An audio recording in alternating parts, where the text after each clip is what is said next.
জুলাই যোদ্ধা ও ইনকিলাব মঞ্চের মুখপাত্র শরীফ ওসমান হাদির মৃত্যু ও খুনিদের গ্রেফতার করে ফাঁসির দাবিতে পটুয়াখালীর কলাপাড়ায় ছাত্র জনতার বিক্ষোভ মিছিল করেছে। বিস্তারিত থাকছে সৈয়দ মোহাম্মদ রাসেলের আরো একটি প্রতিবেদনে। শুক্রবার বাদ জুমা পৌর শহরে এক বিক্ষোভ ও দোয়া মোনাজাত অনুষ্ঠিত হয়। এতে বিভিন্ন শ্রেণী পেশার মানুষ অংশগ্রহণ করেন। বিক্ষোভ মিছিলটি কলাপাড়া কেন্দ্রীয় বড় জামে মসজিদ চত্বর থেকে শুরু হয়ে পৌর শহরের গুরুত্বপূর্ণ সড়ক প্রদক্ষিণ শেষে একই স্থানে গিয়ে শেষ হয়। এ সময় বিক্ষুব্ধ জনতা ভারতীয় আগ্রাসনের বিরুদ্ধে কঠোর হুঁশিয়ারি উচ্চারণ করে বিভিন্ন ভারত বিরোধী স্লোগান দেয়। পরে হাফেজ মোহাম্মদ বাইজিদের পরিচালনায় বিশেষ দোয়া মোনাজাত অনুষ্ঠিত হয়। এ সময় যে কোনো ধরনের বিশৃঙ্খলা এড়াতে পৌর শহরে আইন শৃঙ্খলা বাহিনীর টহল জোরদার করা হয়।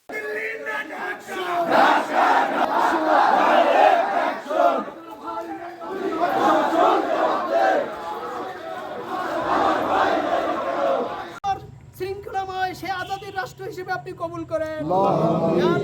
প্রত্যেকের ঘরে ঘরে একটা করে হাদি আপনি তৈরি করে দেন।